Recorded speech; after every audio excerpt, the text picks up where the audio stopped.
मित्रांनो, आमच्या चॅनलवर नवीन असाल तर चॅनलला नक्की सबस्क्राईब करा, म्हणजे तुम्हाला मालिकेचे नवनवीन एपिसोड सर्वात अगोदर पाहायला मिळतील. तर तुला शिकवीन चांगला धडा या मालिकेमध्ये काय घडलं.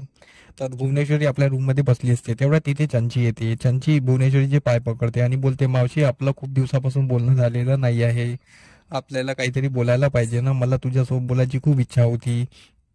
तू किती दिवस इथे होती तरी मी तुला ओळखू शकले नाही, मला माफ कर. तर ही चंची लाडबोळ करत असते. तर भुवनेश्वरी ऐकत असते. तर चंची अक्षराबद्दल खूप वाईट साईड बोलत असते, पण भुवनेश्वरी काही बोलत नाही. भुवनेश्वरी सरळ उठते आणि कपाटाकडे जाते, त्यातून पैशाची गड्डी काढते आणि चंचीला बोलते, हे घे पैसे. तर चंची बोलते, कशाला, मला कशाला पैसे.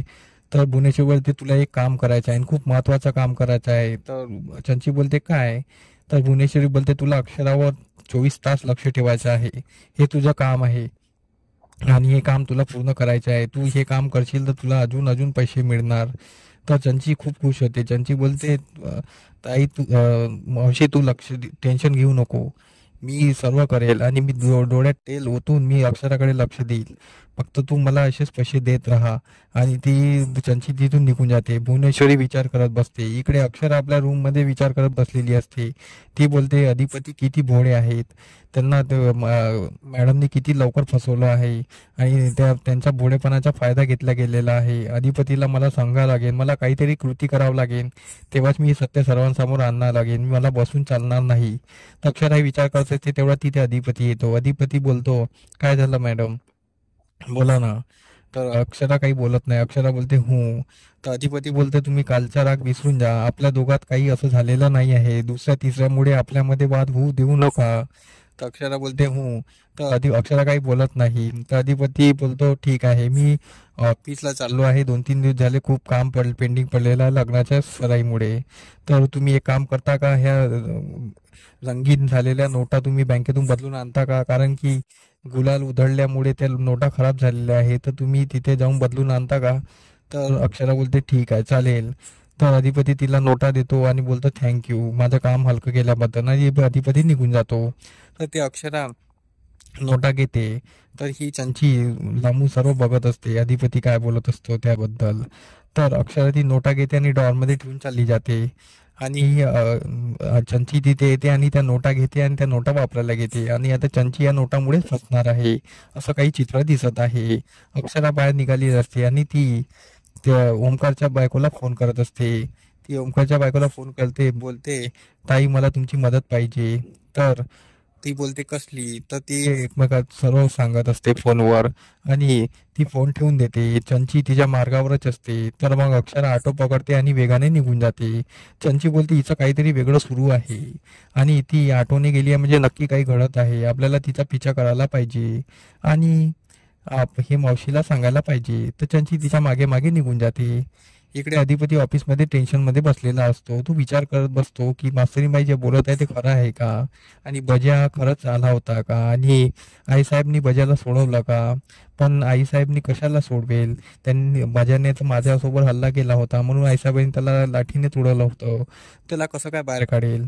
तेवढ्यात भुवनेश्वरीचा कॉल येतो. भुवनेश्वरीच्या कॉलवर बोलत असताना भुवनेश्वरी अधिपतीची खाली खुशाली ऐकत असते आणि बोलते, अधिपती कसे आहात तुम्ही, मला न भेटता आज निघून गेले.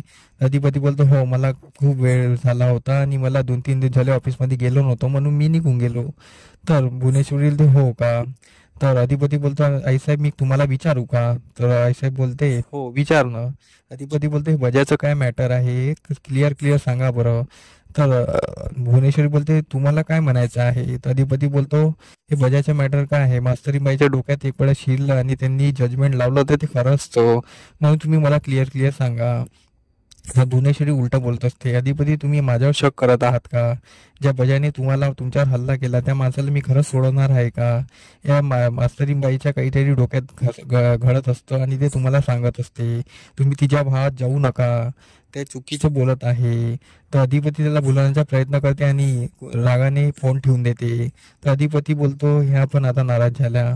तर इकडे भुवनेश्वरी बोलते, अक्षराच्या काही ना काही करावं लागेल, ती काहीतरी वाढत चाललेली आहे, तिच्यावर काही ना काही उपाय करावा लागेल. इकडे अक्षरा पोलीस स्टेशनला आलेली असते. इकडे बजा पोलीस स्टेशनला पोलिसांना विनवणी करत असतो, साहेब मला सोडा म्हणत. तेवढ्यात अक्षरा तिथे येते. अक्षरा त्या पोलिसांना बोलते की भजाला बाहेर काढा. ओमकार पण सोबत आलेला असतो, त्याची बायको पण सोबत आलेली असते. तर अक्षरा भजाला भेटते. भजा बोलतो, मास्तरीबाई तुम्ही इथे कशा का? तर तो त्यांची मजा करायला लागतो आणि बोलतो की तुम्हाला वेळाचा झटका येणं बंद झाला का, की परत वेळा झटका आला म्हणून तुम्ही इथं आलात. तर ही अक्षरा त्याच्या कानथडीत एक मारते आणि त्याला बोलते, जास्त बोलू नको, तुला जे विचारतोय ते सांग, आणि तुला इथून जेलमधून बाहेर निघायचं आहे तर आम्हीच तुला मदत करू शकतो. तर एक काम कर, तू मला सर्व काही सत्य सांग. तर बजा विचार करतो आणि बोलतो, ठीक आहे, मी तुम्हाला सत्य सांगायला तयार आहे, पण तुम्ही मला बाहेर काढा. अक्षरा बोलते, हो ठीक आहे. इकडे अधिपती आपल्या विचारात असतो. चंची तिकडे जेलमध्ये येऊन सर्व पाहत असते की अक्षरा बजाला भेटलेली आहे. चंची बोलते, हे मावशीला सांगायला पाहिजे. चंची भुवनेश्वरीला कॉल करते, भुवनेश्वरीला सर्व सत्य सांगते. भुवनेश्वरी खूप चिडलेली असते, ह्या अक्षराचा काही ना काही बंदोबस्त करायला पाहिजे. आणि भुवनेश्वरी खूप चिडत असते आणि बोलते, मी आता घर सोडून निघून जाईल. भुवनेश्वरी घर सोडायला निघून जाते. आणि आजचा एपिसोड इथेच संपतो. आमचा एपिसोड कसा वाटला हे मला कमेंट करून नक्की सांगा. आणि भुवनेश्वरी खरंच घराच्या बाहेर जाईल का हे आम्हाला कमेंट करून नक्की सांगा. धन्यवाद. हे व्हिडिओ कसे वाटला हे आम्हाला कमेंट करून नक्की सांगा. तुमचा प्रतिसाद आमच्यासाठी खूप महत्त्वाचा आहे. तर आमच्या व्हिडिओला कमेंट नक्की करा आणि लाईक करायला विसरू नका. धन्यवाद.